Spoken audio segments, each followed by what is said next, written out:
إن الحمد لله نستعينه ونستغفره ونؤمن به ونتوكل عليه ونعوذ به من شرور أنفسنا من سيئات أعمالنا من يهديه الله فلا مضل له ومن يضلل فلا هادي له أشهد أن لا إله إلا الله وحده لا شريك له وأشهد أن سيدنا ومولانا محمدا عبده ورسوله لا نبي بعده اللهم صل وسلم وبارك عليه وعلى آله وأصحابه والتابعين لهم إلى يوم القيامة أما بعد.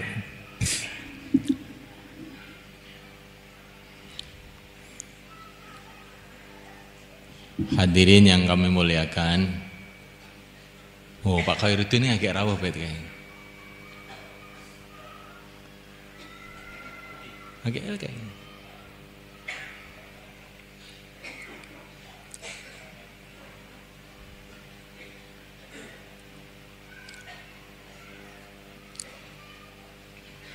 Monggo pergi maju lagi. Monggo. Tadi sebetulnya itu saya ingin Pak Khairuddin nyambut. Jadi biar ternyata alumni itu ya macam-macam. Sini Pak Khairuddin. Ada alumni yang pegawai negeri kayak Pak Amiruddin. Ada alumni yang jadi rektor kayak Pak Sulkan. Ada jadi pejabat kayak Pak Masud, ada yang jadi dukun kayak Pak Khairuddin ini sukanya botohan lurah. Nah, ini banyak punya lurah dia ini penting, orang penting ini. Kalau yang angkat lurah itu bukan bupati, yang angkat Khairuddin ini. Ya ini dipromosikan Pak Khairuddin, nanti biar tambah banyak yang daftar nanti.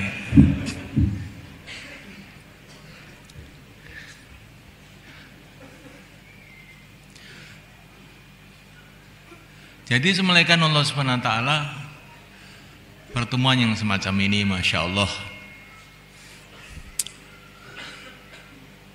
mengingatkan saya kepada pertemuan-pertemuan yang akan datang.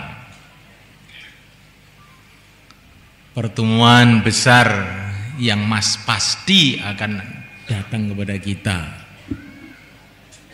Pertemuan di akhirat kelak.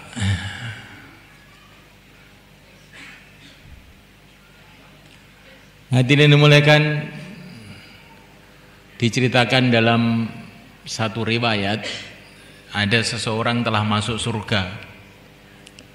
Sampai di surga dia teringat temannya.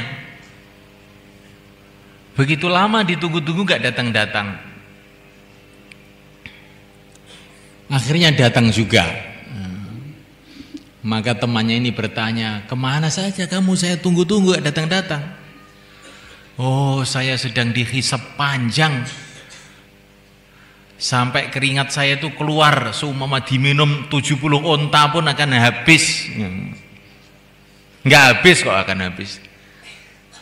Keringat saya keluar semua. Lah kenapa kamu kok dihisab panjang? Dulu harta saya banyak, kamu sih hartanya enggak ada, jadi masuk surga duluan. Nah,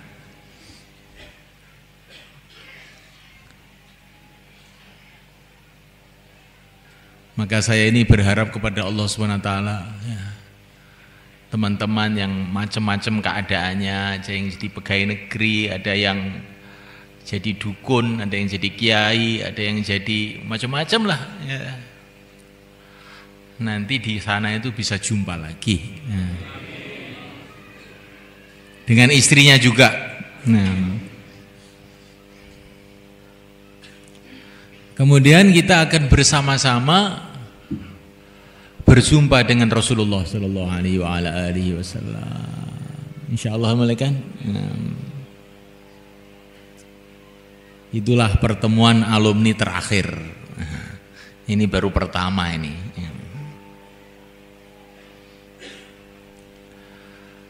Hadirin yang dimuliakan, memang sudah ketentuan Allah Orang itu mau jadi apa itu sudah ditulis oleh Allah. Saya tidak mengira dulu yang Pak Masud itu biasanya itu di pojokan situ dengan Pak Burhan. Kok sekarang jadi pejabat, nggak ngira saya. Dulu kecil gitu di pojokan biasanya itu dimarahi aja sama Pak Burhan, tapi sudah mati Pak Burhan. Pak Burhan itu dulu di ini masih ada ini di pojokan situ itu muridnya itu berapa orang itu, banyak orang dari Magetan, dan sekarang kebanyakan itu jadi pegawai negeri semua itu muridnya Pak Burhan itu. Nggak tahu Pak Burhan itu kok barokahnya muridnya jadi pegawai negeri, nggak ngerti saya. Memuliakan Allah Subhanahu wa taala.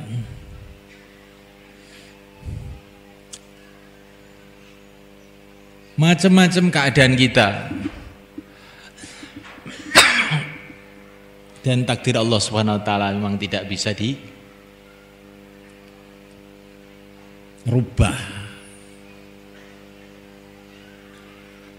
Rufi'al qalam, bajaffatil qulub, bajaffatil kutub.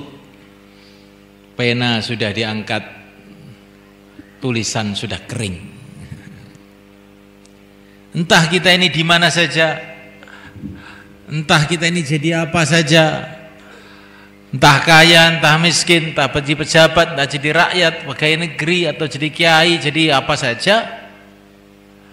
Yang penting dipegang agama ini sungguh-sungguh. Dulu para sahabat, generasi yang terbaik itu juga keadaannya macam-macam. Ada yang pejabat, ada yang panglima perang, kayak pejabat kayak Sayyidina Abu Bakar, Sayyidina Umar, Sayyidina Utsman, Sayyidina Ali radhiyallahu ta'ala anhum. Ada yang panglima perang kayak Sa'ad bin Waqqas, Zubair bin Awam, dan lain-lain. Ada yang bagian cantuk bekam Nurus Syifa, Abu Thaibah radhiyallahu ta'ala anhu. Ada yang tukang pijet juga ada. Ada yang sukanya guyonan aja, namanya Nuaiman. Ini sahabat senangnya guyon aja. Ya ada, itu ya ahli surga itu. Ketika dia ini guyon aja, ada seorang sahabat yang orangnya serius tuh marah. Orang guyon aja itu orang apa? Maka Nabi, jangan bilang gitu. Nuaiman cinta kepada Allah dan Rasulnya, biarin aja. Seperti ceritanya Pak Amiruddin tadi, ada santri jadi pengacara nganten, ya sudah biar nggak apa-apa, tapi jangan ngomong yang macam-macam.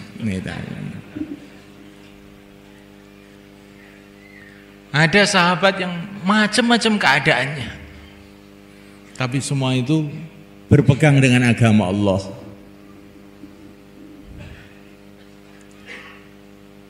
Dan semua itu memperjuangkan agama Allah SWT. Nggak ada yang non aktif, aktif memperjuangkan agama semua. Maka saya harapkan itu cuma satu, alumni-alumni, teman-teman semua, keluarganya, di mana saja mereka berada, pegang ini agama dan perjuangkan ini agama. Biqadaril mustata', menurut kemampuan masing-masing. Yang punya kantor, bagaimana hidup agama di kantornya? Hidup sholat jamaah, hidup taklim di kantornya, pembicaraan agama ada. Namanya kantor departemen agama. Kalau tidak bicara agama gimana? Bicara duit aja di kantor. Akhirnya hatinya itu jadi keras. Orang itu kalau banyak bicara duit, hatinya keras. Kalau banyak bicara akhirat, hatinya lembut. Jelasnya.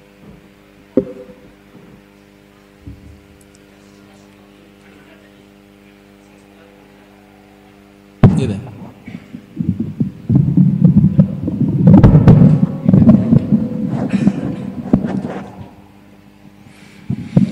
Insyaallah malikan. Oh iya genah. Kadang-kadang loro malah ra jelas, siji sejelas. Nggih. Allah. Fa'tabiru ya ulil absar, kabeh gayane Gusti Allah ambil pelajaran.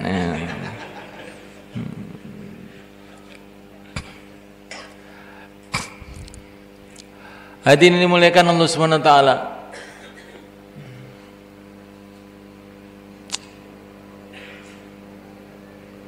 Dikatakan oleh para ulama, orang itu yang penting dalam kehidupan ini bagaimana hidupnya itu barokah.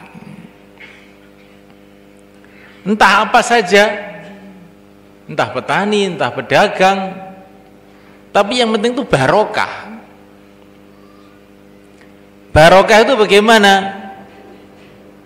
Kehidupannya ini mendatangkan kebaikan-kebaikan. Nah, kalau namanya tidak barokah itu kehidupannya mendatangkan mudarat. Ada ilmu yang barokah.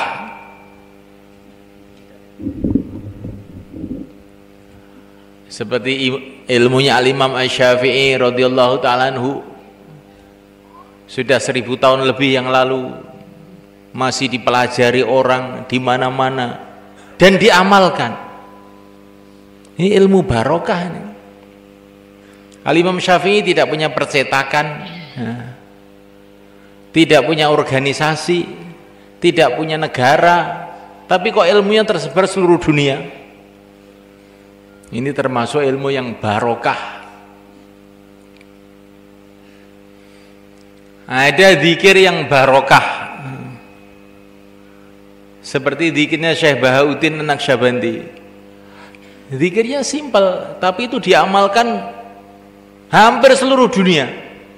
Di Makkah, di Madinah, di India, di Pakistan, di Bangladesh, di Mesir, di Suriah, seluruh negeri Arab.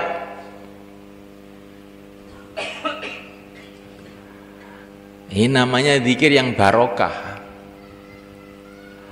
Ada kitab yang barokah. Kitabnya sederhana, namanya Jurumiyah.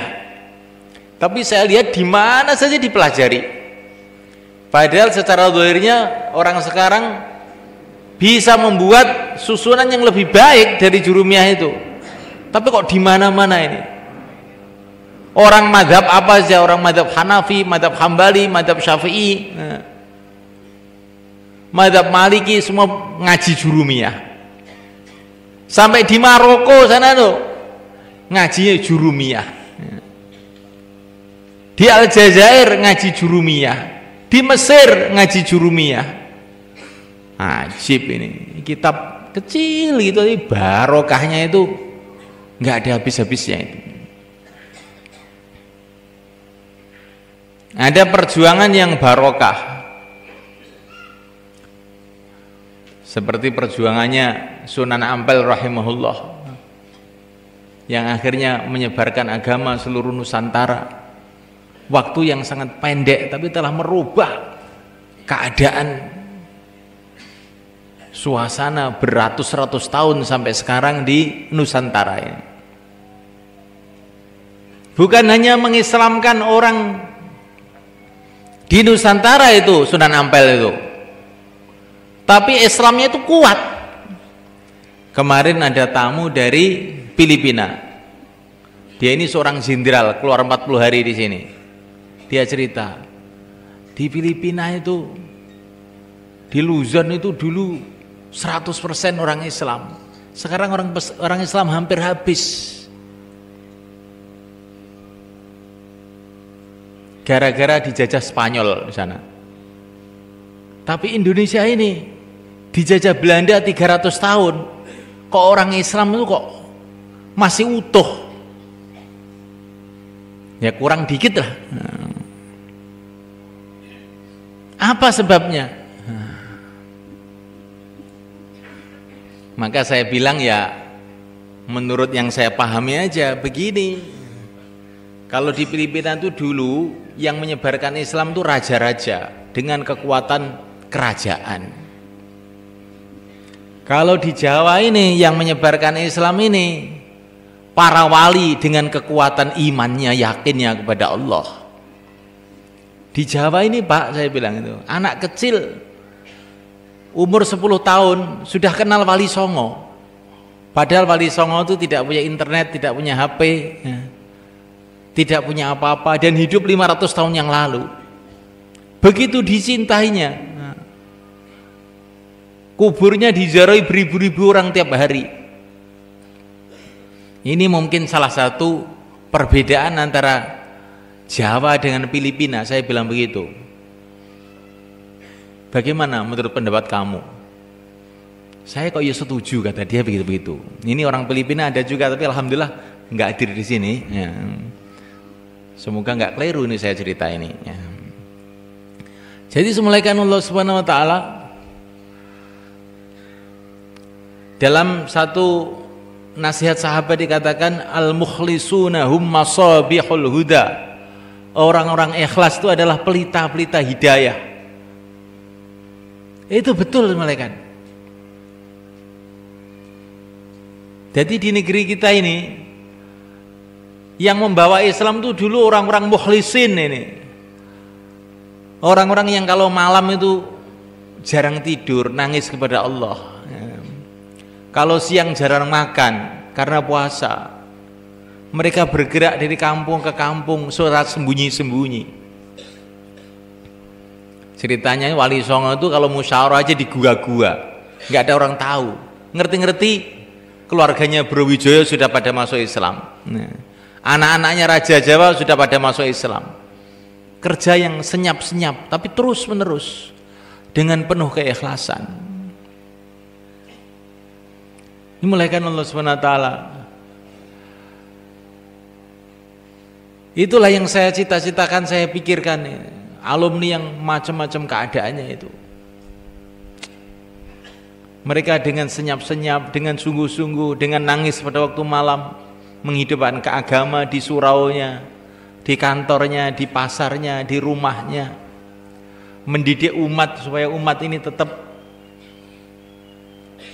di jalan Ahlus Sunnah wal Jamaah, jalannya Nabi dan para sahabat, jalannya para a'immah. Ini yang kita pikirkan. Jangan kita ini suka hal-hal yang rame-rame, tapi yang kerja ini yang penting. Seperti orang punya anak itu, orang Indonesia itu punya anak berapa? 200 juta lebih, tapi mereka kerjanya senyap-senyap. Ngerti-ngerti punya anak aja, punya anak lagi, nggak ada orang tahu itu. Lah kita ingin perjuangan tuh seperti itu. Ini mudahnya gitu. Kelihatannya sepi-sepi saja, tahu-tahu agama hidup di mana-mana. Gitu. Agama hidup di mana-mana. Karena perjuangannya digerakkan dengan keikhlasan, dengan wara', dengan istiqomah, dengan tangisan pada waktu malam. Nah, ini namanya barokah. Jadi barokah itu dimulaikan Allah Ta'ala sumbernya kalau orang itu punya ta'aluk kepada Allah, bergantung kepada Allah. Lah termasuk supaya orang itu bisa bergantung kepada Allah, wirid-wiridnya itu dijaga. Terutama ayatul khirzi itu dijaga. Karena itu ayatul khirzi itu ya, sekarang itu oleh anak-anak sudah ditulis fadilah ayatul khirzi. Itu di warung depan tuh ada itu. Ini yang alumni lama itu dulu kalau Romo Kiai Mahmud itu kalau ada orang tanya fadilah itu dimarahi. Orang yakin loh tekok-tekok barangnya. Wes diamalin kena kok seru dhewe. Itu kalau kiai dulu gitu, nggak diceritakan fadilah-fadilah. Yang penting kamu kerjakan, nanti dapat pengalaman sendiri. Tapi orang sini ini ya seperti Pak Solhan tadi, sekarang tuh banyak mujtahid. Kalau dikasih begitu nggak mau. Apa ini dasarnya apa? Gitu. Ini namanya mujtahid. Nah, mujtahid itu ada mujtahid mutlak, ada mujtahid mutolak, nah, macam-macam. Nah, ada mujtahid ngawur. Nah itu sudah ditulis, dan itu saya lihat para ulama-ulama, guru-guru saya khususnya di Mekah, di India, di Yaman, itu amalannya Ayatul Hirzi itu. Maka Ayatul Hirzi itu penting sekali untuk dijaga. Tertibnya habis subuh sekali, habis maghrib sekali. Itu katanya guru-guru saya, kalau Ayatul Hirzi itu kamu jaga, dunia kamu dijaga oleh Allah, agama kamu dijaga oleh Allah, dan ilmu kamu dijaga oleh Allah, nggak lupa-lupa. Nggak lupa-lupa itu kalau orang itu ahli baca Ayatul Hirzi itu. Maka ini supaya kita ini ada ta'alluq kepada Allah. Apa-apa doa. Ini mungkin seperti Pak Solhan yang alumni-alumni lama itu tahu bagaimana kehidupan ayah saya, Kiai Mahmud.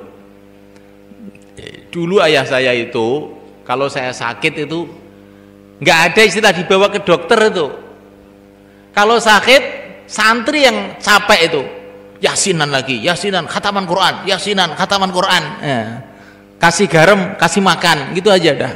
Nanti kalau sudah nggak sembuh-sembuh, paling itu kunir rapuh, dicarikan kunir sama madu suruh minum, itu aja obatnya, nggak pernah tahu dokter. Tapi nyatanya ya sampai sekarang masih hidup aja, ya, karena belum waktunya mati. Ya. Itu ngajari kita ini untuk ta'alluq kepada Allah.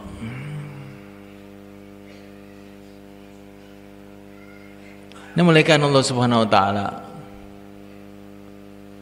Zikir, wirid, doa-doa sunnah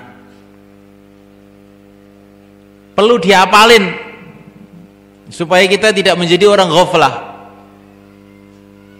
Masuk masjid doa, Allahumma sholli wa sallim ala sayyidina Muhammad wa ala alihi waftah li abwaaba rahmatik. Kalau keluar, waftah li abwaaba fadlik. Insyaallah nanti masuk masjid dapat kebaikan, keluar masjid dapat kebaikan. Masuk rumah, Allahumma inni as'aluka khairul maulij wa khairul makhraj. Ucapkan salam, keluar rumah, bismillah tawakkaltu 'ala Allah, la haula wala quwata illa billah. Insyaallah kalau anak-anak kita bacain doa ini, kita suruh doa seperti itu, nggak akan sampai kena pengaruh-pengaruh fitnah-fitnah zaman yang tidak karu-karuan itu. Setiap keluar rumah harus baca bismillah tawakkaltu 'ala Allah, la haula wala quwata illa billah. Maka malaikat mengatakan hudita wa kufita, kamu dapat hidayat dan dicukupi oleh Allah. Nggak akan teler di pinggir jalan insyaallah.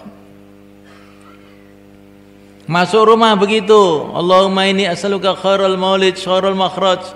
Insyaallah tidak akan berantem dengan istrinya di rumah. Rumah itu jadi baik. Ucapkan salam. Tapi kalau memang sudah takdirnya itu takdir mau berantem, itu masuk rumah ya lupa doanya itu. Tahu-tahu berantem. Sebetulnya salah kamu sendiri, doanya lupa.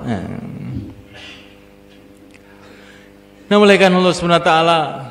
Masuk kampung ada doanya, keluar kampung ada doanya, naik kendaraan, subhanalladzi sakhkhara lana hadza wa ma kunna lahu muqrinin. Turun kendaraan, Allahumma anzilni munzalan mubaraka wa anta khairul munzilin. Insyaallah nanti naik ya baik, turun ya baik, barokah hidupnya itu.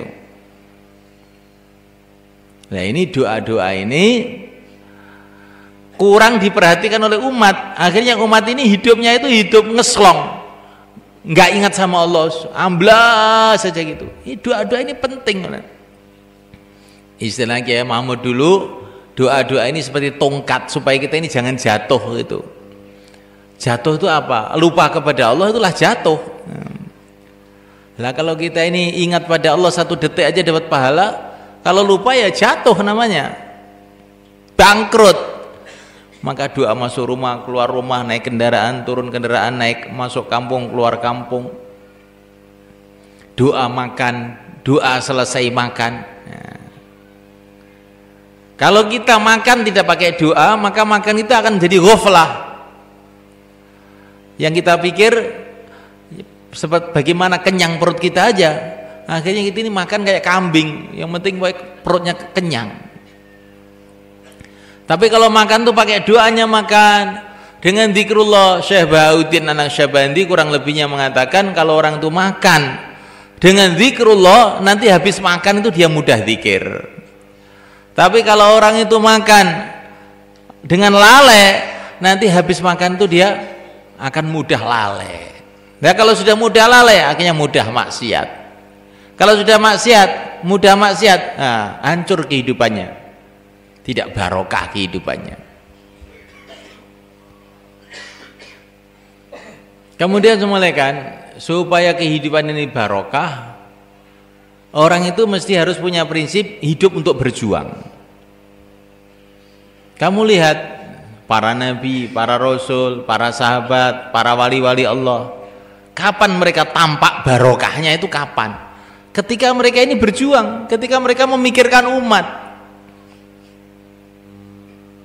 Tapi ketika mereka tidak memikirkan umat, barokahnya itu dikit. Maka mesti kita ini memikirkan umat untuk kemampuan kita masing-masing. Harus itu semalekan.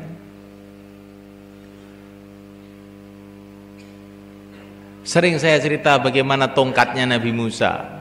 Tongkatnya Nabi Musa ini sebelum digunakan untuk dakwah itu barokahnya sedikit. Tapi setelah dakwah, oh barokahnya besar. Nah, dilemparkan tukang sihir masuk Islam, dilemparkan ke lautan, pasukan Fir'aun tenggelam. Nah, pukulkan ke batu langsung keluar air. Nah, barokahnya besar. Kapan? Ketika digunakan untuk perjuangan, digunakan untuk taat kepada Allah. Kalau hidup kita ini hidup taat, digunakan untuk taat kepada Allah, ini barokahnya itu besar. Kemudian melekan supaya hidup kita ini barokah, kita ini harus punya hubungan silsilah dengan orang-orang yang barokah. Para sahabat itu melekan kalau mau wudhu itu bukan sembarang air. Selagi mereka di Madinah, mereka itu membawa air wudhu itu satu wadah gitu, dibawa kepada Rasulullah SAW. Kemudian Rasulullah mencelupkan tangannya di air wudhu itu, baru mereka wudhu. Apa? Untuk tabaruk, supaya mereka dapat berkahnya Rasulullah itu.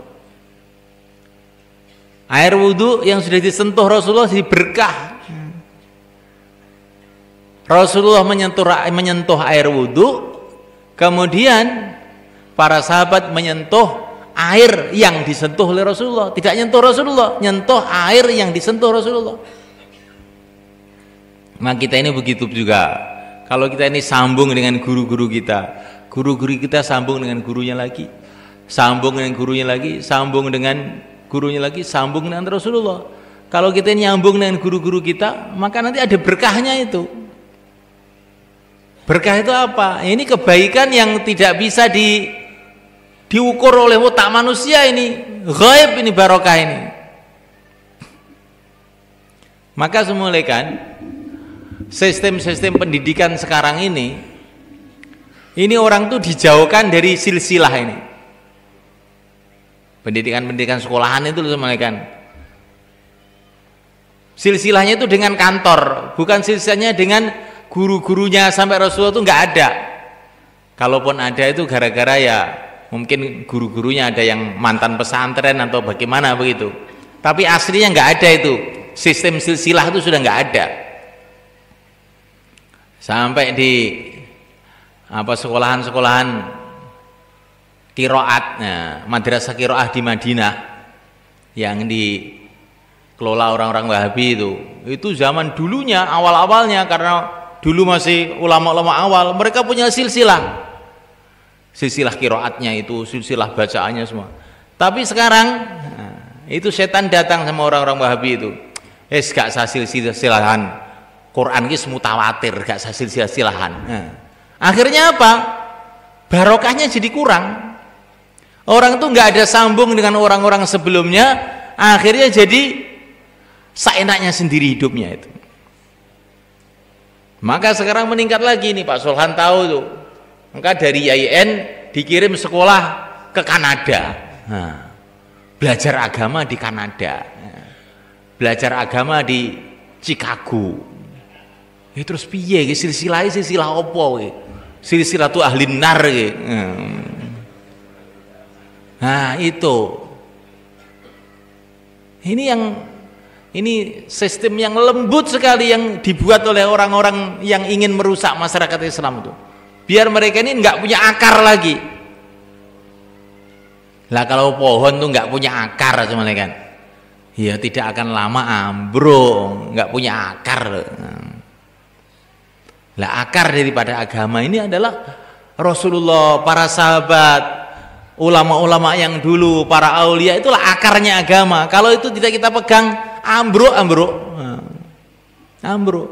Maka kita dalam waktu sholat suruh menguatkan akar itu. Assalamu alayka ayyuhan nabi, salam bulat engkau hai baginda Nabi. Ini kita ini dibikin dekat dengan Rasulullah SAW waktu sholat. Salam buat engkau hai baginda Nabi. Khitab langsung, berbicara langsung dengan Rasulullah SAW. Jangan kita ini merasa jauh dengan Rasulullah, merasa dekat itu. Assalamu alayka ayyuhan nabi.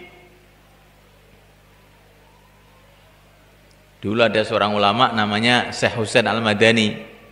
Itu gurunya Syekh Ilyas yang gerak-gerakkan kurut itu loh.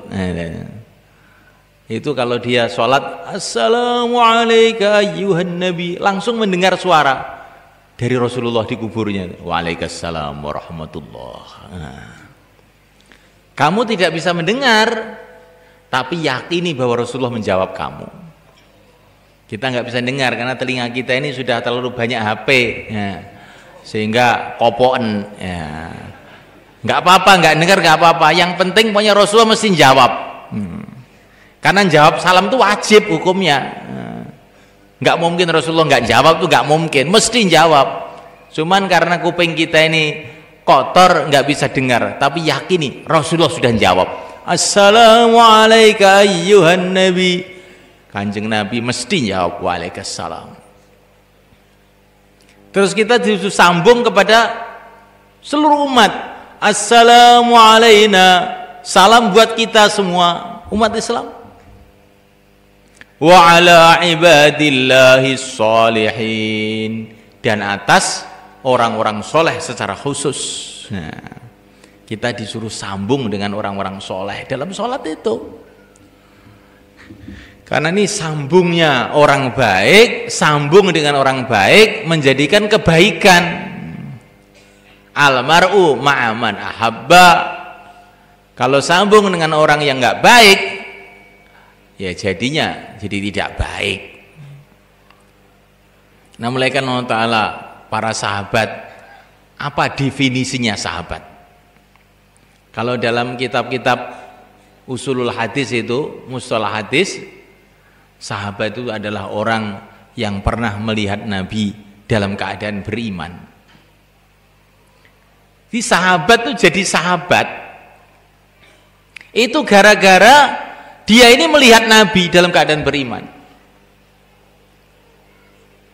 Bukan sahabat itu adalah orang yang hafid Quran, bukan. Hafid Quran di Temboro banyak. Sahabat itu orang yang sudah begini, bukan. Sahabat itu orang yang pernah melihat Nabi dalam keadaan iman, walaupun cuma 1 menit. Jadi perjumpaan orang dengan Nabi itu merubah keadaan orang itu, sehingga dia itu dikasih gelar sahabat. Setelah dikasih gelar sahabat, dikasih gelar radhiyallahu ta'ala anhu, Allah ridho kepadanya.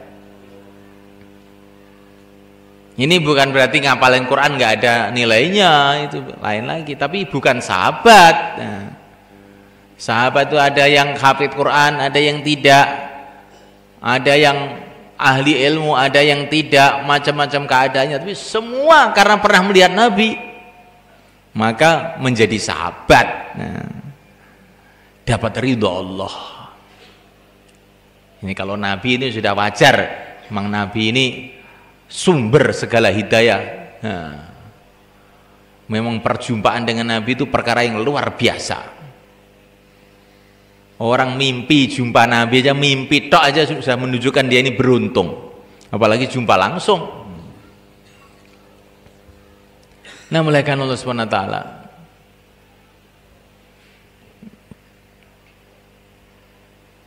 Kemudian para tabi'in ini generasi setelah sahabat. Mereka jadi orang yang istimewa, jadi orang yang hebat, sehingga tidak bisa diungguli yang lain-lain. Gara-gara apa? Gara-gara mereka jumpa sahabat. Nah, begitu juga tabi'ut tabi'in, gara-gara jumpa orang tabi'in mereka dapat gelar tabi'ut tabi'in. Nah, saya muliakan Allah Subhanahu wa taala. Jadi perjumpaan itu maknanya mendatangkan satu kesan yang sangat tinggi. Maka perlu kita ini sering jumpa dengan orang-orang soleh, jumpa dengan orang-orang masjid. Minimal perjumpaan rohani. Bagaimana? Assalamualaikum ayyuhan nabi, assalamu alayna wa ala ibadillahis salihin. Ini perjumpaan rohani. Istilahnya para ulama, baca Fatihah. Habis sholat itu baca Fatihah untuk Nabi, untuk para Nabi, untuk para sahabat, keluarganya, anak cucunya, untuk seluruh para ulama, seluruh para guru kita, seluruh umat Islam kita bacain Fatihah. Ini termasuk nyambung secara ruhani kepada orang-orang soleh. Ini akan ada dampak. Dalam hati itu akan ada dampak. Nah, muliakan Allah Subhanahu wa taala, kadang-kadang ada barokah, ini nanti barokah tadi itu. Maka muliakan Allah taala, semoga perjumpaan-perjumpaan kita semacam ini sebetulnya saya tidak ngira ini alumni-alumni bisa datang, nggak ngira betul saya, karena ini mendadak sekali kemarin tuh. Beberapa hari yang lalu itu waktu di Geplak itu pas ada pertemuan alumni di Geplak situ. Terus bagaimana kalau kita bikin di Temboro? Langsung aja, sudah begini aja. Kalau 15 Syawal itu pertemuan wali murid. Ini kalau 15 Syawal di sini ada pertemuan wali murid. Seluruh Indonesia datang biasanya. Kemarin juga banyak yang datang. Kemarin kalau menurut data orang yang ngasih nasi kotak itu berapa, Bet? 26.000 datang. Tapi saya mikir ini alumni ini, Masya Allah, terutama alumninya Romo Kiai Mahmud ini sudah nggak ada tempat ini. Bahkan katanya Pak Solhan tadi, katanya Pak Makmun, ke Temboro tuh agak takut-takut sedikit, khawatir ditaskil. Padahal tidak, saya nggak pernah naskil. Nggak pernah saya itu naskil. Kamu harus keluar, enggak. Yang mengharuskan itu bukan saya.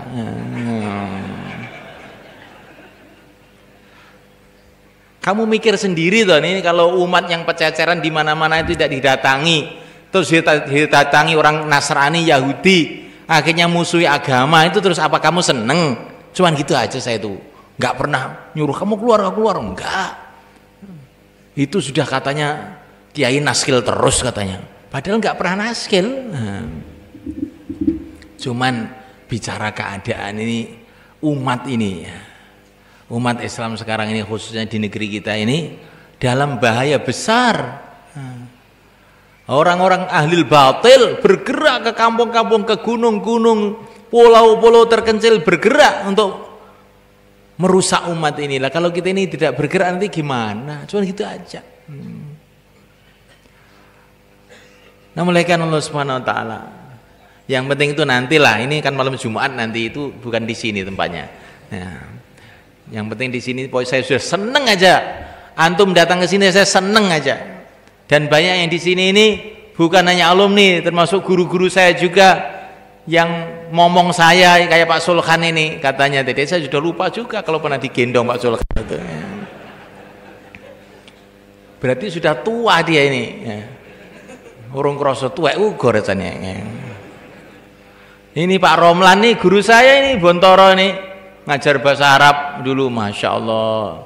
Masih ingat itu. Jamak taksir itu suruh ngapalkan, nggak apal-apal juga saya itu. Jadi semulaikan Allah Ta'ala di sini banyak ini. Pak Purnomo ini juga guru sejarah.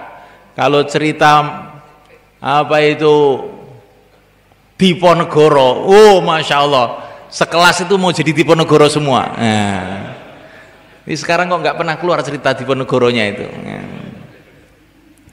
Ini banyak juga yang guru-guru saya, banyak yang teman juga. Pak Maksud katanya pernah di satu bangku dengan saya. Ya, ini kalau kita saling sambung, ya. Masya Allah, kata para ulama, orang Islam itu baru bertemu saja sudah 50% masalah terselesaikan. Orang Islam itu bertemu saja, karena yadullah ma'al jamaah, baru bertemu saja itu sudah 50%. Wah, ini Pak Munir baru datang nih. Monggo Pak Munir. Jane kayak nyambut sama no. Niki sepuh-sepuhe. Niki nggih si ngomong kula nih Pak Munir niki. Nggih. Nang sarean.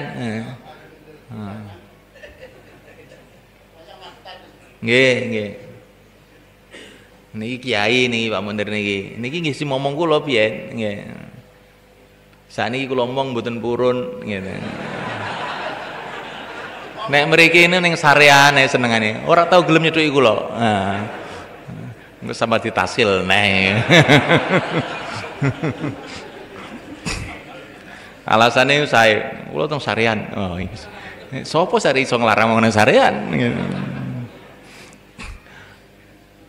Kaya saya dengan dipun muliakan, masya Allah lah niki jenengan sami rawuh mriki.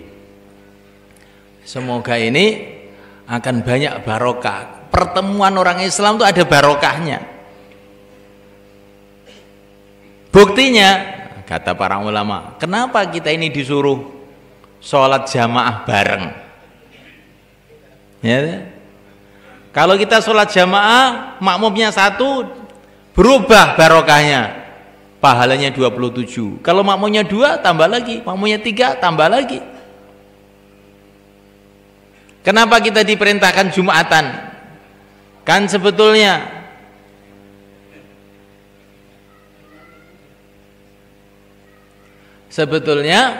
namanya sholat menghadap pada Allah, sendirian di dalam kamar pun nggak bisa. Tapi kenapa kita disuruh Jumatan? Menunjukkan kumpulnya orang Islam, ada barokahnya. Kemudian tiap tahun gini, Pak Munir ini baru saja datang dari Mekah, di Arafah, kumpul seluruh dunia. Oh, ibadah mau doa aja kok datang ke Mekah, untuk apa? Pertemuannya orang Islam ada barokahnya. Bukan hanya pertemuannya aja yang ada barokahnya. Di Mekah ini tempatnya para nabi, para rasul, sehingga secara zahir kita kumpul dengan orang Islam dari seluruh dunia. Secara batin kita kumpul dengan arwahnya para nabi, karena tempatnya para nabi itu Mekah. Sehingga barokahnya itu bertumpuk-tumpuk. Bahkan kata para ulama, di dalam musim haji itu arwahnya para nabi ikut haji juga. Ikut haji juga. Rasulullah itu tawaf di sekitar Ka'bah, Nabi Isa turun ikut tawaf. Katanya para wali kalau hari Jumat itu Nabi Khadir juga sholatnya di sana. Ya ini semulaikan Allah Ta'ala.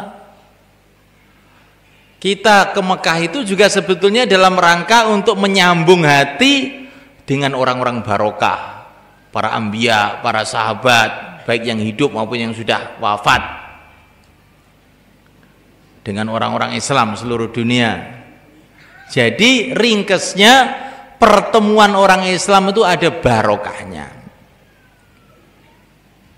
Kata para ulama, sebetulnya zaman ini juga namanya wali-wali Allah itu juga masih banyak, orang-orang soleh juga masih banyak, ahli ilmu juga masih banyak. Tapi kenapa kok umat Islam ini tambah hari itu tambah loyo saja? Karena apa? Hubungan satu sama lain itu nggak ada.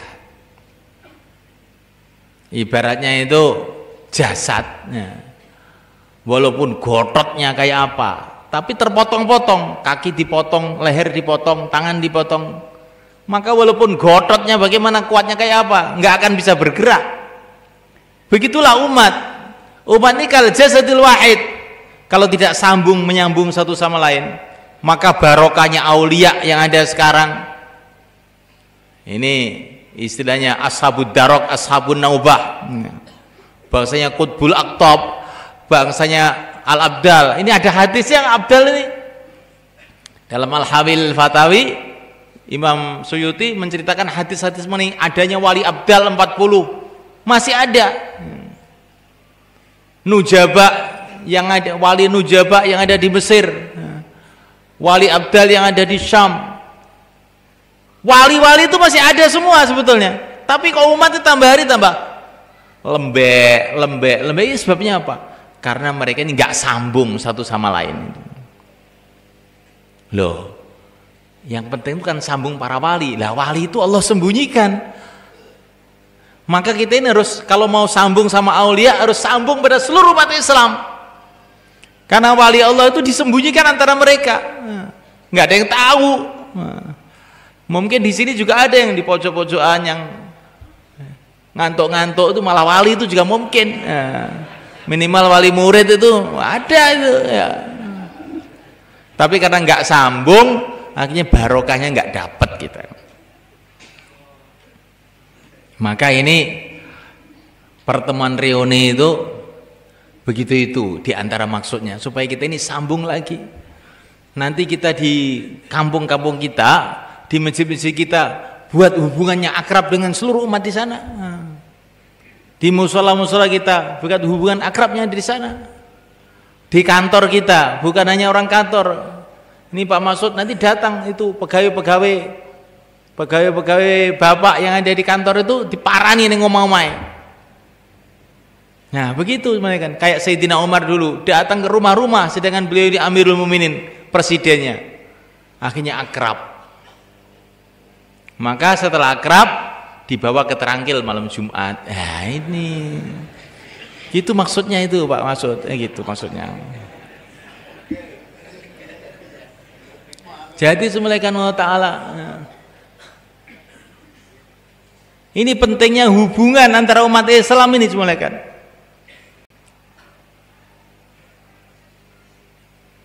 Umat Islam ini semulaikan sekarang ini dalam bahaya besar. Bahaya yang paling besar apa?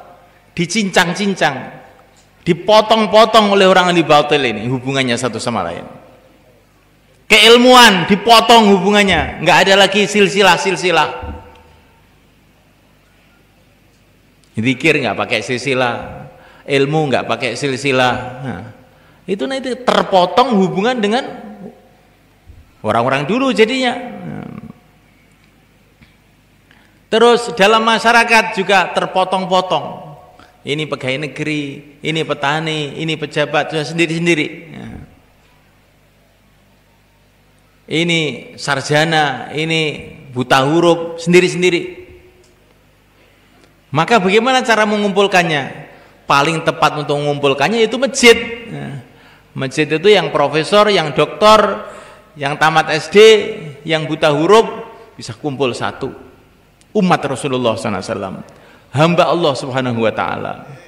Maka barokahnya orang yang macam-macam tadi akan mengena umat ini gara-gara kumpul di masjid itu. Maka pertemuan kita yang ada sekarang ini pertemuan awal, ya, pertemuan awal untuk kita. Kita ingin terus bikin pertemuan-pertemuan terus sehingga umat ini kembali ngumpul lagi. Zaman dulu, zaman Rasulullah, umat Islam seluruh alam menyatu jadi satu. Zaman Khulafaur Rasyidin begitu juga. Nah sekarang kita ini lari ke sana, lari ke sini. Ayo kumpul, ayo kumpul, ayo kumpul. Supaya barokahnya orang-orang soleh di kalangan umat ini jadi datang. Kemudian mulai kan, ini datang ke sini nih, kamu datang ke sini ziarah ke Romo Kiai Mahmud dan sebagainya, ini juga penting mulai kan. Pentingnya gimana? Peninggalan orang-orang soleh dulu itu ada nilainya dalam Quran. Dalam Quran itu ada raja namanya Raja Talut zaman dulu itu, sebagai tanda dia ini diangkat jadi raja maka Allah kasih dia tabut fihi sakinatun min rabbikum wa baqiyatun mimma taraka alu Musa wa alu Harun tahmiluhul malaika. Tabut itu kotak sebenarnya kan, kotak yang di dalamnya itu ada tongkatnya Nabi Musa, ada serbannya Nabi Harun, ada beberapa benda-benda peninggalan orang-orang lama itu. Nabi-nabi dulu ini dikasihkan oleh Allah kepada Talut sebagai tanda dia diangkat jadi raja. Akhirnya dia jadi raja dan terus perang dengan Raja Jalut, menang. Nah, fihi sakinatun min rabbikum. Di dalam kotak itu tadi yang isinya peninggalan-peninggalan Nabi Musa, peninggalan Nabi Harun itu sakinatun min rabbikum. Ada sakinah, ada ketenangan dari Tuhan kamu. Ini kata para ulama, ini juga pelajaran dari Allah SWT buat kita, bahwa berziarah pada kubur orang-orang soleh, duduk di tempat peninggalan-peninggalan orang soleh, ini ada barokahnya itu. Ada barokahnya. Maka tadi Pak Amir bilang di Tembori ada yang hilang. Walaupun sekarang itu santri tambah banyak, tapi ada yang hilang katanya. Saya agak terkejut, tidak apa sih hilang ya. Ternyata pondok A telah hilang katanya. Pondok B dibongkar. Wah, ini bagaimana ini kok pada hilang ini? Ini bukan hilang Pak Amir, itu sudah pada kropos. Terus saya bangun lagi, bukan hilang itu. Nah, dan yang masih bisa saya pakai dipakai lagi.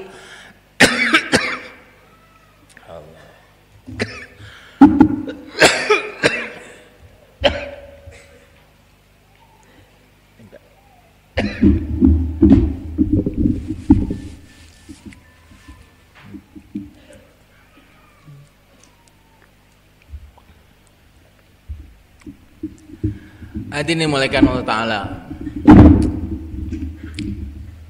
wa wa bisabkin haizun tafdila mustaujibun thana'iyal jamila. Apapun kebaikan-kebaikan yang sekarang terjadi di Al-Fatah ini atau di mana-mana saja, ini ya termasuk barokahnya antum yang lama-lama ini. Walaupun yang lama-lama itu dulu mungkin tidak ngajinya tidak seperti yang sekarang Pak Sulhan. Betul itu Pak Sulhan. Yang sekarang itu banyak yang hafid Quran, yang dulu kan nggak ada ya. Tapi hafid Quran yang sekarang ini barokahnya orang-orang yang dulu cuma baca Quran aja nggak hafid kayak Pak Sulhan itu ya. Insya Allah mulai kan. Dulu ngaji Bukhari itu cuma beberapa hadis, sebab itu ya nggak pernah diterangkan sama Romo Kiai itu, wis ngaji apa gitu ada. Ya. Sekarang itu anak-anak di sini banyak yang hafid Bukhari. Nah, tetapi walaupun bagaimanapun keadaan yang sekarang ini barokahnya yang dulu, barangkali barokahnya yang Yasinan dulu, barokahnya Pak Nur Samsi yang baca hizib di lapangan itu masih sepi itu dulu malam. Pak Nur Samsi ada nggak ini ya? Ada. Nah, itu kalau dulu saya ditugasan sama Romo Kiai baca hizib di lapangan itu sama baca lawang jalna, ngundang santri. Baca lawang jalna 41 kali ngadep barat, utara, selatan. Nanti kan santri pada datang. Waktu itu sepi, malam itu ketakutan ke situ, khawatir ada gendruwo. Tapi sekarang itu penuh itu, nggak cukup tempatnya.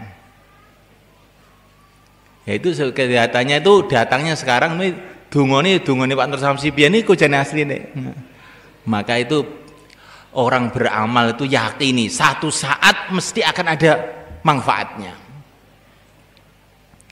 Nabiullah Ibrahim alaihissalam berdoa di Mekah, Rabbana bab'ats fihim rasulan minhum yatlu alaihim ayatik. Ya Allah, kirimlah di Mekah ini seorang nabi, seorang rasul yang akan membaca ayat-ayat-Mu. Tetapi ini dengan Nabi Ismail, pada zaman Nabi Ismail beliau doa, tapi nggak ada nabi, nggak ada rasul dikirim. Setelah sekian lama ribuan tahun dikirimlah yang mulia Nabi Agung Muhammad SAW di Makkah Al-Mukarramah. Maka baginda Nabi mengatakan, ana da'watu Ibrahim, aku ini adalah hasil doanya Ibrahim ribuan tahun yang lalu itu. Jadi semalaikan kan orang itu kalau doa itu jangan aku sendungo kok orang ngomong gunane aja muni ngono. Kuwi jenenge suudzon karo pangeran iki. Kita doa satu saat nanti akan ada barokahnya. Satu saat akan ada barokahnya. Enggak tahu setelah kita mati, mungkin setelah cucu kita, mungkin setelah kapan enggak tahu. Nanti doa kita itu tidak akan dilupakan oleh Allah. Akan ada barokahnya, maka banyak doa. Itu ayah saya itu cerita sama saya. Dulu ketika Mbah Haji Sidik, ayahnya ayah saya, itu di Mekah, dia melihat orang-orang pada ngapalin Quran di dekat Masjidil Haram. Masih zaman Syarif Husain, sebelum ada Wahabi itu, semua pakai sorban semua. Dan itu kalau masuk kelas itu bukan pakai lonceng. Itu orang sana nggak mau lonceng. Lonceng itu Yahudi. Kalau masuk kelas itu pakai meriam, kelur gitu. Kalau keluar jamnya habis itu juga pakai meriam lagi, kelur itu baru keluar. Zaman itu tahun nggak tahu tahun berapa itu. Maka Mbah Haji Sidik itu, masya Allah, kalau di Temboro ada pondok ngapalin Quran itu kayak apa senangnya saya. Cita-citanya itu sudah 100 tahun yang lalu. Mbah Haji Sidik juga tidak hafal Quran. Anaknya sampai Kiai Mahmud juga nggak hafal. Ayah saya itu usaha ngapalin Quran itu sudah banyak. Banyak beberapa juz dihafalin, tapi senantiasa nggak bisa khatam itu. Nggak ada temennya. Ya. Tapi sampai cucunya sudah banyak yang hafid Quran. Nah. Sekarang ini yang di pondok saja yang hafid Quran tidak kurang dari 1000 orang. Tapi ini cita-cita itu sudah timbul 100 tahun yang lalu. Maka cita-cita seseorang, doa seseorang, itu tidak akan sia-sia.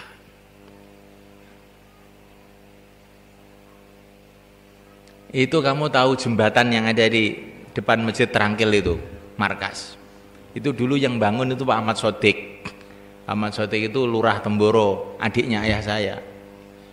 Ketika bangun itu, ayah saya itu sudah mikir, ini kita bangun di sini, kita bikin masjid di sini nanti. Begitu. Dan kali ini kita bendung, nanti biar anak-anak bisa berenang di sini. Katanya saya itu. Lah kok sekarang jadi masjid betul toh? Dan ini sekarang itu ada beberapa orang mau bendung kali itu, nggak tahu tuh. Pikiran orang 50 tahun yang lalu kok sekarang jadi kenyataan gitu loh. Maka bercita-citalah untuk kebaikan. Baik yang betul-betul baik. Kayak tadi Pak Sulkan bilang, ketika mau bikin perguruan tinggi, saya tuh ngaji kono ya apa perguruan tinggi barang, saya bilang gitu. Tapi Pak Sulkan ini nekat, mustahid mutlak ya. Lah wong Kiai Mahmud dulu juga bikin perguruan tinggi. Ya wes, ya wes ya. Ya wes. Ini padha mustahite. Si penting 4 bulan gak apa-apa wis. Jadi ayah saya itu dulu punya pikiran mau bikin universitas, walaupun akhirnya nggak jadi. Lah kok ya ada muridnya yang akhirnya bikin universitas. Masya Allah, semoga selamat aja gitu. Semoga-moga selamat. Ayah saya itu dulu senengannya mbotoh lurah. Kalau ada itu orang mau mencalonkan lurah, wis pada datang, entah dibacain apa wiritan untuk bikin lurah. Lah kok sekarang ada murid-muridnya juga yang senengannya mbotoh lurah. Masya Allah. Maka kalau kita ini punya keinginan baik dan karena Allah, itu satu saat keinginan-keinginan baik itu akan Allah munculkan. Begitu juga kalau jelek. Naudzubillah ini. Tenggor pengen elek, kok terus tenggor malaikat liwat, eleke ketok akhirnya. Maka ayah saya itu dulu kalau ada santri agak nakal tuh nangis. Ngelus dodo itu. Dia bilang sama saya, Ron, ngono iki saking eleke kiyaine kok Ron. Nah, sing salah duduk santri-santri. Aku iki lho sing salah. Ron aku iki sik kotor akhirnya santri ini yang ngono kuwi. Jadi orang-orang dulu itu tawaduknya itu Masya Allah. Kalau sekarang kalau anak beling ya yang salah anaknya. Kalau santri beling ya yang salah santrinya.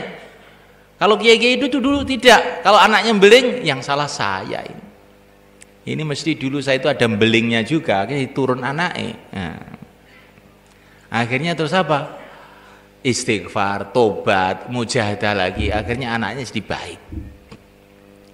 Maka kata para ulama, kalau orang itu ingin memperbaiki umat, tapi dasarnya dimulai saya yang harus diperbaiki pertama, maka nanti dia jadi baik, umat jadi baik. Tapi kalau orang itu ingin memperbaiki umat, pikirnya orang lain saja, saya sudah baik, maka nanti umat tidak jadi baik, dia juga tidak akan jadi baik. Maka kita ini pikirannya itu kemerosotan umat itu sebabnya saya. Sekarang itu ada Sunan Ampel gitu, insya Allah umatnya gak kayak begini. Tapi karena kiainya ini ya kiai duit senengane, ya, akhirnya ya umatnya ya semono kuwi. Ya. Kiai saiki lho, sae kuwi. Nah, kiai saiki. Ya. Gak sak kuwi saiki. Ya. Jadi maka semulaikan Allah Ta'ala kita mulai perbaikan itu dengan arahnya itu perbaikan saya. Kalau saya nanti jadi lampu sekeliling saya mesti akan jadi terang benderang. Nah, sudah begitu aja. Ada santri itu datang sekarang ini mulai kan santri-santri yang alumni baru ini loh.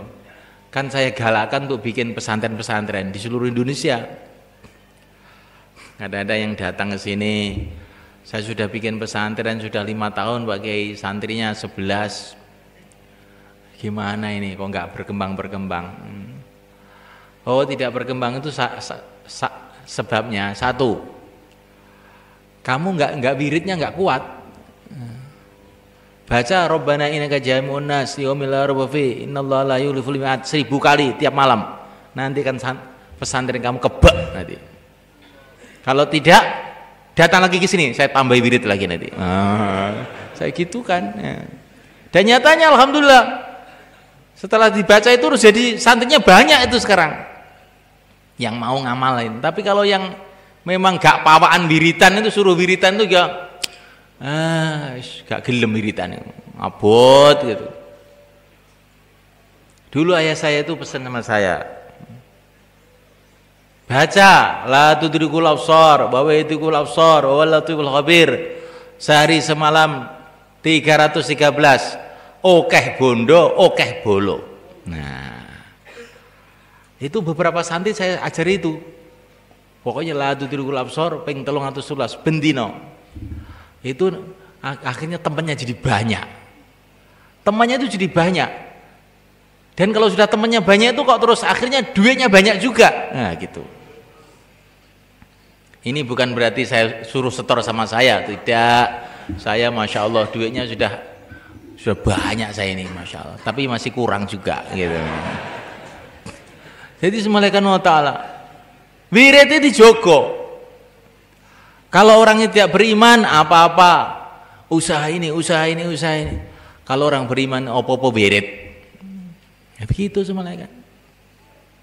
Kemarin ada santri itu bangun pondok katanya nggak bisa bangun, pokoknya macam-macam masalah nggak punya. Ini baca au kalladzi marra ala qaryati wa yakhawitun ala urusya. Baca malam sebanyak-banyaknya 41 kali, nanti kan jadi pondok kamu. Dibaca alhamdulillah jadi. Itu saya teringat ketika saya bangun rumah di situ, didatangi Kiai Muhajir Ndrosemo. Nyapa Gus? Nggih jeng bangun rumah niki, gara-gara ada duit yai. Semoco au kalladzi bareng-bareng ini dibacane ping 3, langsung dadi.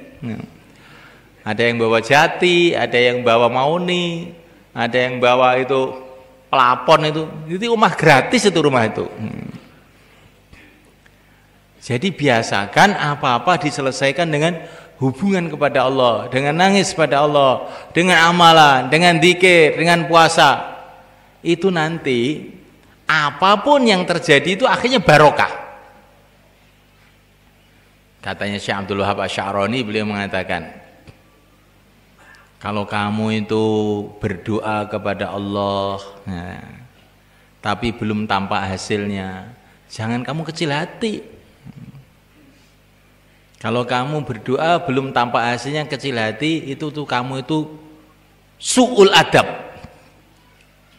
Kok bisa begitu? Bagaimana? Katanya, kamu itu berdoa kepada Allah, maknanya sudah diizinkan oleh Allah untuk menghadap kepadanya. Menghadap kepada Allah itu sendiri sudah satu anugerah yang sangat besar. Kamu diizinkan sowan kepada Allah itu sudah itu anugerah besar. Jangan yang kamu pikirkan apa yang kamu mau. Kamu bisa menghadap itu saja, itu kalau tidak pertolongan Allah nggak bisa. Itu juga harus kamu syukuri habis-habisan. Ya gitu caranya doa itu. Bahkan dalam satu hadis itu diriwayatkan ada orang iman doa Allahumma tapi nggak dikasih-kasih oleh Allah, sehingga sampai malaikat itu usul, ya Allah, ini orang beriman, orang soleh, sudah berdoa sekian lama tapi kok tidak dikasih-kasih tuh ya Allah. Maka Allah berfirman, biar aja, saya senang mendengar suara dia itu. Nanti kalau saya kasih dia berhenti doa, biar aja. Jadi kadang-kadang wali-wali itu malah diantara tandanya kalau doa nggak makbul-makbul. Iya, karena Allah suka dengan doa dia, rengean dia itu. Ada orang iman tapi ini fasik, amalannya jelek, suka nonton TV, ya toh. Pokok jarang sholat jamaah itu juga jarang. Kalau wiritan ngantuk, pokoknya jelek lah gitu. Tapi begitu doa Allahumma langsung Allah, malaikat kasihkan itu apa permintaan dia. Saya nggak mau dengar suara dia itu. Oh, suara welek. Itu terjemahnya itu, tapi mafhumnya satu hadis malaikat. Jadi kalau kita ini diterima doanya jangan bangga. Tapi kalau ditolak juga jangan kecewa. Pasti satu saat, karena Allah sudah berfirman ud'uni astajib lakum, pasti satu saat doa itu akan ada hasilnya. Kalau tidak sekarang nanti, kalau tidak sekarang di akhirat. Maka kita perbanyak doa. Sampai lagi.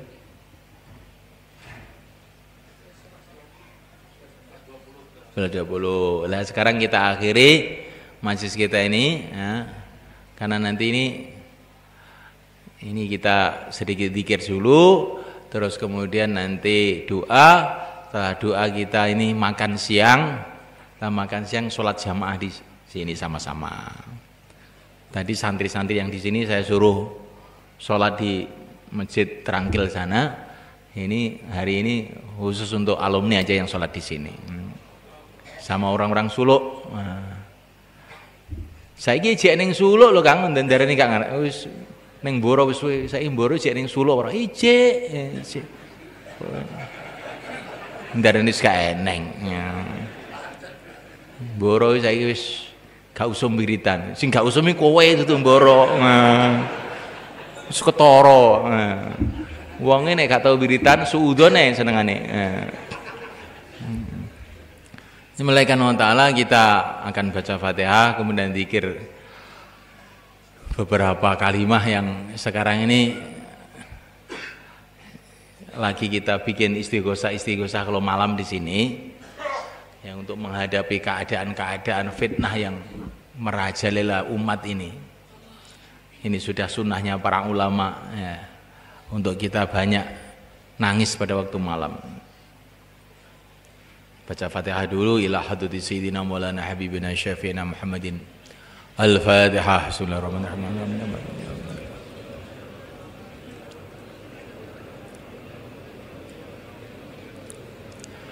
Thumma ila jami' ikhwanihi minal anbiya'i wal mursalin alaihimus salatu wassalam. Al-Fatihah. Bismillahirrahmanirrahim.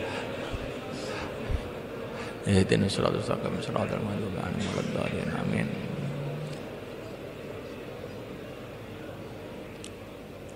ثم إلى جميع أهل بيته وذريته رضي الله تعالى عنهم. الفاتحة. بسم الله الرحمن الرحيم.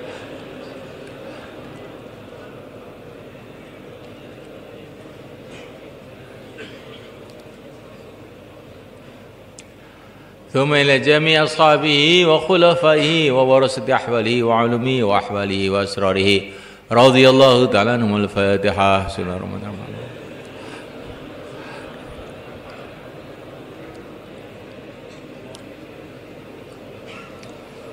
قطب الأقطاب في هذا الزمان ووكيله والأوتاد والأبدال والأقطاب الأربعين بجميع أولياء الله تعالى أصحاب النوبة أصحاب الدرك رضي الله تعالى عنهم. الفاتحة. بسم الله الرحمن الرحيم.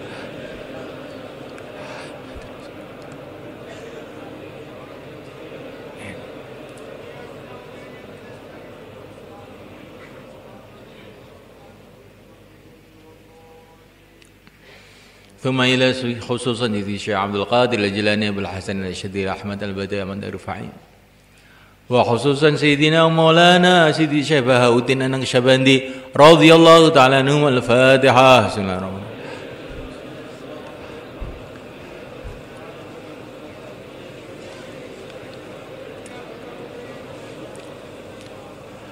خصوصا والدينا وشيخنا كي محمود أصوله وفروعه رحمهم الله. الفاتحة. بسم الله الرحمن الرحيم.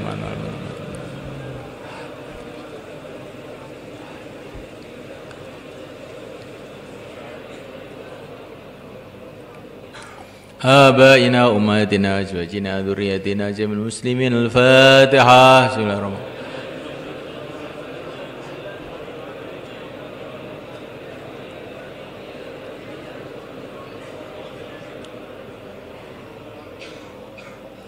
اللهم صل صلاة كاملة وسلم سلاما تاما على سيدنا محمد الذي تنحل به العقد وتنفرج به الكرب وتقضى به الحوائج وتنال به الرغائب وحسن الخواتم ويستسقى الغمام بوجه الكريم وعلى آله وصحبه في كل لمحة ونفس بعدد كل معلوم له. اللهم صل صلاة كاملة وسلم سلاما تاما على سيدنا محمد الذي تنحل به العقد وتنفرج به الكرب وتقضى به الحوائج وتنال به الرغائب وحسن الخواتم ويستسقى الغمام بوجه الكريم وعلى آله وصحبه في كل لحظة ونفس بعدد كل معلوم لك. اللهم صل صلاة كاملة وسلم سلاما تاما على سيدنا محمد الذي تنحل به العقد وتنفرج به الكرب وتقضى به الحوائج وتنال بالرغائب وحسن الخواتم ويستسقى الغمام بوجه الكريم وعلى آله وصحبه وسلم. مولاي صل وسلم دائما أبدا على حبيبك خير خلق كلهم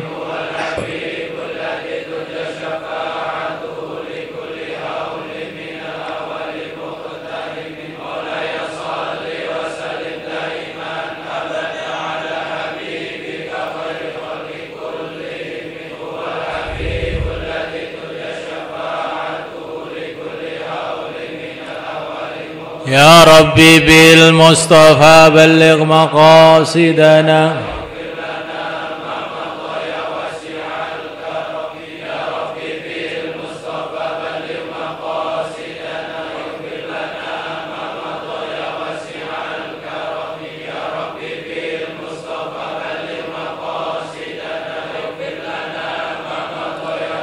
الصلاة والسلام عليك يا سيدي يا رسول الله خذ بيدي قلت حيلتي أدركني الصلاة والسلام عليك يا سيدي يا رسول الله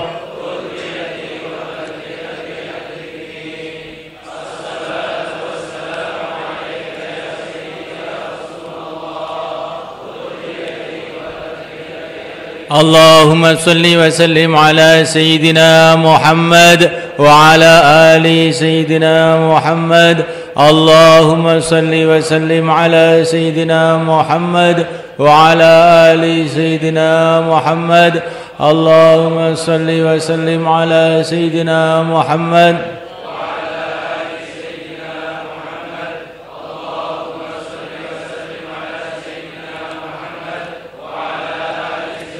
حسبنا الله ونعم الوكيل حسبنا الله ونعم الوكيل حسبنا الله ونعم الوكيل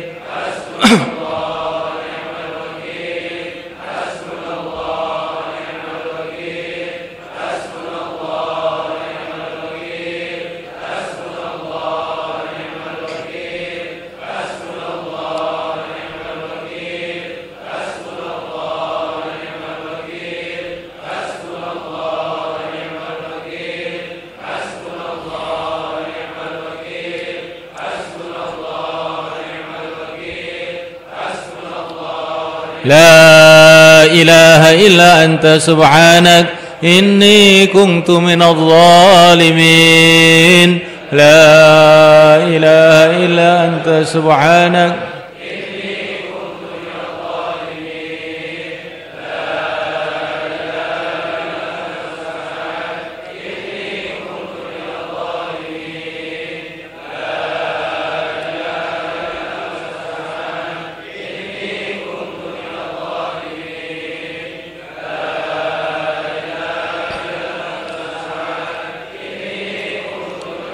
وأفوض أمري إلى الله إن الله بصير بالعباد وأفوض أمري إلى الله إن الله بصير بالعباد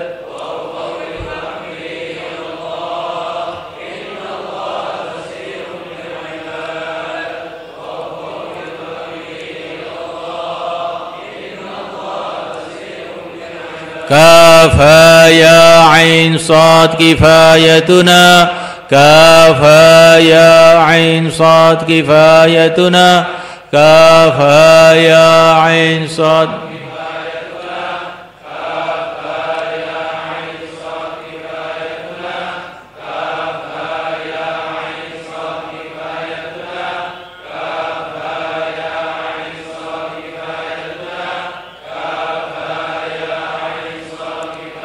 حاميم عين سين قاف حمايتنا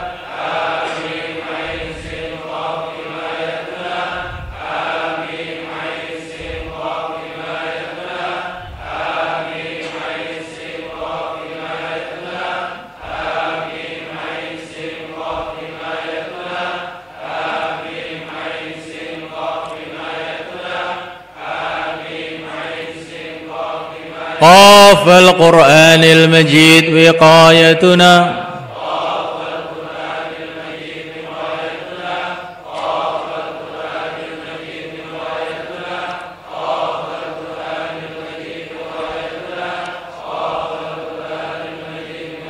يا حبيبي يا رحمن يا وهاب يا الله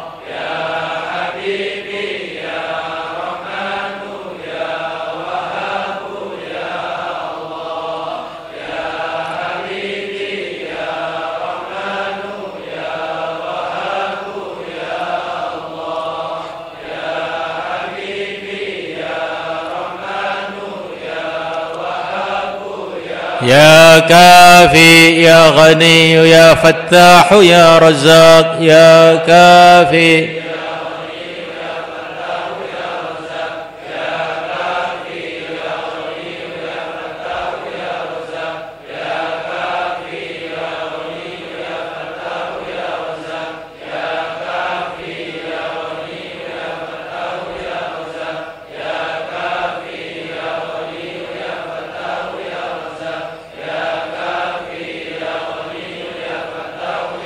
يا حي يا قيوم يا حي يا قيوم يا حي يا قيوم يا حي يا قيوم يا حي يا قيوم يا حي يا قيوم يا حي يا قيوم يا حي يا قيوم يا حي يا لطيف يا لطيف يا لطيف يا لطيف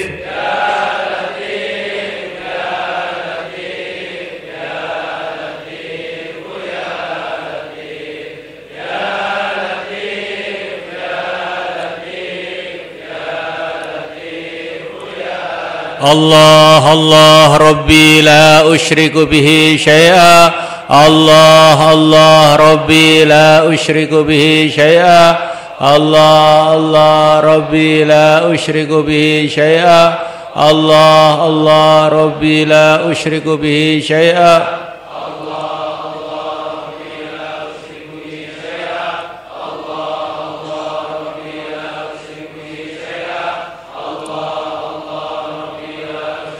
ما شاء الله لا قوة إلا بالله ما شاء الله لا قوة إلا بالله ما شاء الله لا قوة إلا بالله ما شاء الله لا قوة إلا بالله ما شاء الله لا قوة إلا بالله ما شاء الله لا قوة إلا بالله ما شاء الله الحمد لله رب العالمين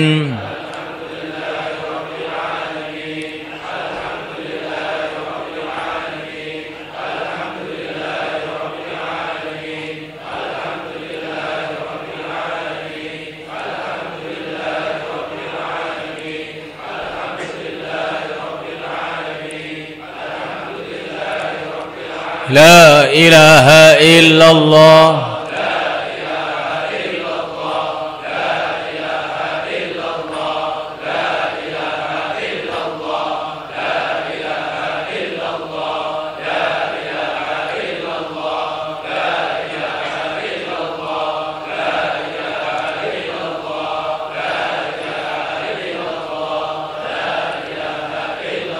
لا إله إلا الله محمد رسول الله صلى الله عليه وعلى آله وسلم عدد خلقه ورضا نفسه وزنة عرشه ومداد كلماته في كل لمحة ونفس عدد ما وسعه علم الله اللهم صل على سيدنا محمد وعلى ال سيدنا محمد ورضي الله تعالى عن كل اصحاب رسول الله اجمعين اغفر لنا يسر لنا وبارك لنا ايدنا عفنا في امور كلها استودعك يا الله ديننا وانفسنا واهل بيتنا وعواننا واصحابنا وتلاميذنا تلميذاتنا الغائبين والحاضرين المسافرين والمقامين الخارجين في سبيل الله والقاعدين اللهم نستودعك يا الله دينهم ودنياهم نستودعك الله خواتيم عليهم خواتيم أعمالهم نستودعك يا الله كل شيء أعطيتنا وأعطيتهم من خير الدنيا والآخرة.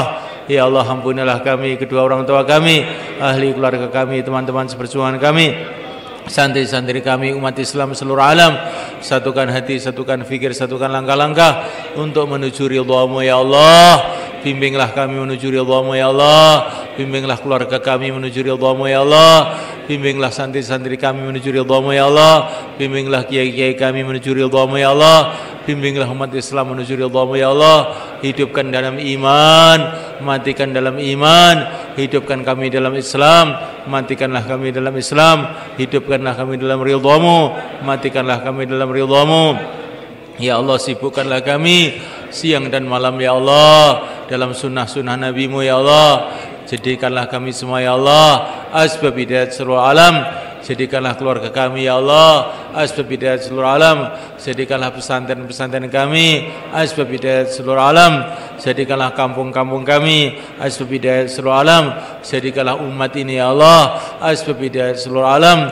Ya Allah berikan kepada kami iman yang sempurna, yakin yang mantap, akhlak dan fikir yang mulia, rizki yang halal yang barakah, keturunan-keturunan yang soleh, teman-teman yang baik, tetangga-tetangga yang membantu untuk ridhamu ya Allah. Rabbana atina fid dunya hasanah wa fil akhirati hasanah wa qina adzaban nar. Wa sallallahu wasallam wa baraka ala sayyidina Muhammad wa ala alihi washabihi ajmain walhamdulillahirabbil alamin. Ini sedikit saya kasih tahu ya. Ini istighosa tadi itu banyak yang dari Kiai Mahmud dulu dan juga yang dari guru-guru saya yang lain. Itu namanya kafaya ain shad kifayatuna hamim ain sahimayatuna, itu kata Romo Kiai dulu, itu kalau di kampung itu ada orang yang ngecumis saja itu loh. Ada orang hidup ke masjid, ada orang ngecumis saja mulutnya enggak berhenti-berhenti, itu bacain itu kafaya ain shad kifayatuna hamim ain sahimayatuna. Nanti lama-lama akan diam nanti insyaallah. Nah, itu untuk membungkem orang-orang yang ngomel aja gitu. Ya. Itu di Temboro tuh dulu banyak yang ngomel, tapi alhamdulillah itu terus pada diem, mungkin capek atau bagaimana, pokoknya diem. Nah. Kalau itu ya Habibi ya Rahman ya Wahab ya Allah itu untuk mendatangkan rezeki sebenarnya. Itu ceritanya itu saya itu mumet mau bangun trangkil itu, karena perlu berapa puluh miliar itu, nggak punya duit sama sekali. Saking mumetnya itu saya tuh mimpi diajari orang ya Habibi ya Rahman ya Allah di masjid Medion sana itu, saya mimpi itu. Saking mumetnya golek duit itu mimpinya itu golek duit juga gitu. Ya Habibu ya Rahman ya Allah, terus saya tambah ya Wahab itu. Terus saya amalkan beberapa tahun ini, kok alhamdulillah kok duit itu banyak datang itu, nggak tahu sebabnya apa itu. Yang bangun-bangun itu banyak, ini jalan semua. Terus kalau itu apa itu ya Kafi ya Ghani ya Fattah ya Razzaq, itu dari Mbah Kiai Kerten ini, kiainya Pak Munir ini. Itu dulu ayah saya ketika mau apa itu berjuang di sini, mau bikin pondok bikin apa, iyo tak kei modal ya Kafi ya Ghani ya Fattah ya Razzaq, kamu amalkan insyaallah juga. Ayah saya itu termasuk terkenal kiai kaya itu, nggak pernah minta-minta orang itu. Nah, kiai itu yang kaya, tapi kayanya bukan dengan bikin bisnis PGMC terus bangkrut, jangan begitu. Nah, bisnisnya itu ya Kafi, ya Ghani, ya Fattah, ya Razzaq gitu. Jangan bikin bisnis-bisnis lewat internet aneh-aneh, akhirnya bangkrut. Kalau sudah bangkrut baru minta amalan, kelewat kayak minta amalan. Oh. Oke, wis mati njaluk syahadat nih. Malaikat Allah Ta'ala terus itu apa tadi? Masya Allah la quwata illa billah itu untuk menjaga nikmat malaikat. Itu orang-orang itu, ini Pak Khairuddin, ini rahasia sebetulnya, tapi nggak apa-apa mempodok santri ini ya. Itu pejabat-pejabat yang ingin jadi pejabat lagi itu saya suruh baca itu. Masya Allah la quwata illa billah, tidak dinek akhirnya. Tapi saya nggak mau kasih duit, nggak mau. Kalau sedikit. Ya. Jadi malaikat Allah Ta'ala itu Masya Allah la quwata illa billah itu khasiatnya kalau dibaca itu nikmat-nikmat Allah yang ada itu tidak disabut gitu. Kalau kita punya anak soleh, punya santri, punya masjid yang makmur atau belum makmur, baca ini nih. Masya Allah la quwata illa billah, Masya Allah kata, insya Allah dijaga, bukan asalnya maju terus ngelempang begitu, tidak. Terus alhamdulillahirabbil alamin, ini doa, segala doa, sebaik-baiknya doa kata Nabi adalah alhamdulillahirabbil alamin. Maka istighosah kita itu diakhiri dengan alhamdulillah itu. Kurang lebihnya kami minta maaf, terutama alumni sepuh-sepuh ini yang pada datang. Saya minta maaf betul-betul. Saya berharap alumni yang sepuh-sepuh ini sering nyambangi saya, karena ini semua itu termasuk yang ngomong saya dulu, termasuk Pak Munir ini dulu yang belikan mainan di Madiun, saya tangisi itu ya Pak Munir ini. Ya. Maka dia ini kalau ngomong sama saya seenaknya aja saya terima aja, sudah apa-apa. Panjen biane yang ngono piye neh. Saya terima aja. Pokoknya Pak Munir mau ngomong apa aja saya terima, udah ikhlas saja saya. Karena saya dulu juga sudah banyak menyusahkan Pak Munir ini. Ya. Barokah. Aku gak tersinggungan. Masa karo wong tua tersinggung, gak kersa. Mereka Ta'ala kita punya ini kan pertemuan tahunan. Ini kita bikin insya Allah tuh istiqomah tahun depan kalau masih hidup. Ya akhir Syawal begini. Kalau Syawalnya 29 ya 29, kalau Syawalnya 30 ya 30. Pokoknya antum kasih tahu semua alumni itu akhir Syawal. Akhir Syawal. Enggak usah pakai undangan apa-apa. Pokoknya akhir Syawal gitu sudah. Ini juga enggak pakai undangan resmi, nyatanya juga pada hadir. Saya berharap tahun depan ini kalau masih hidup, masih jauh tahun depannya. Siapa yang tahu masih hidup? Tapi kalaupun tidak hidup, kita bikin pertemuan di surga, insya Allah. Nggak apa-apa. Malah di sana pertemuan, khidmatnya, makannya lebih enak nanti di sana. Kalau di sini ya seadanya. Tadi kita sudah musyawarah, pokoknya lengseran, nganggo sambal teri. Nah, pokoknya jane nukokne sing enak-enak iso, saiki dhuwitku akeh tenan iki. Tapi panjenengan iki ben kelingan zaman biyene. Nah, itu. Tadi itu ada yang tanya, ini kok pondok ini kok nggak dibangun-bangun? Saya bangun ini tingkat 10, insya Allah dengan izin Allah, kalau Allah mau juga bisa. Tapi saya gini kan, biar kamu ingat, iki lho godakmu biyen iki. Nah, gitu. Jadi Al-Fatah itu sederhana, memang disengaja oleh Allah Subhanahu wa taala. Supaya kelingan akhirat gak pondok mentereng-mentereng mari lali karo akhirat. Sederhana sih, penting makmur. Ini bangunan kabeh tak gawe sederhana. Tapi aku nyuwun ning Gusti Allah ben makmur barokah. Muridnya hafid Quran kabeh. Nah, gitu. Lah ganjarane sampean ben kan yo melok bangun Al-Fatah iki ya insyaallah nek ikhlas yo tetep oleh bagian terus. Lah kula niki mboten tertipe mboten padha kali Romo Kiai Mahmud. Nek nemui tamu sawaya-waya, nek kula nemui tamu nggur bar dhuwur tok. Maka nek kula nek nemuni tamu sawaya mboten kuat awake niku. Nek Kiai Mahmud jam 3 bengi ditemoni. Tanah duka niku kesaktiane ngoten niku. Nek kula wis bar dhuwur tok wis. Mangke nek sampean pengen ningali kula teng mriki jek urip ora, nah niku salat dhuwur teng mriki terus teng mriko teng Mahitan niku. Utawi malam Jumat ning Trangkil. Lan Trangkil niku mboten bahaya kok, biasa mawon. Mundare Trangkil bahaya, gak. Kula niku ningali komus bahasa Prancis. Trangkil ki maknane tenang, bahasa Prancis kuwi. Diloken ning komus bahasa Prancis ora Trangkil maknane tenang. Dadi ora bahaya ora. Tenang, insyaallah. Niku mohon kula kinten sakniki dahar siang sing sepuh-sepuh mriki mohon, temu di sepuh-sepuh. Ya di yang tua-tua di sini, yang lain-lain di sana itu. Ijo-ijo, nah, di ijo-ijo di sana atau ya insyaallah di sana cukup atau di teropos ini. Hah? Bangunan ijo. Bangunan ijo mburi nih kok. Kangge sing nem-nem, sing sepuh-sepuh teng ajeng mriki kalih kula niki.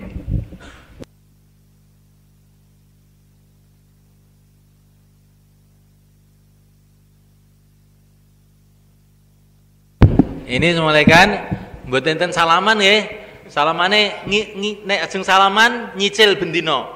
Wong 10 niku mara teng griya kula, wong 10 teng bendina nggih. Nek saiki engko teko dhuwur jam 2 urung rampung engko. Saniki dahar mawon, pun.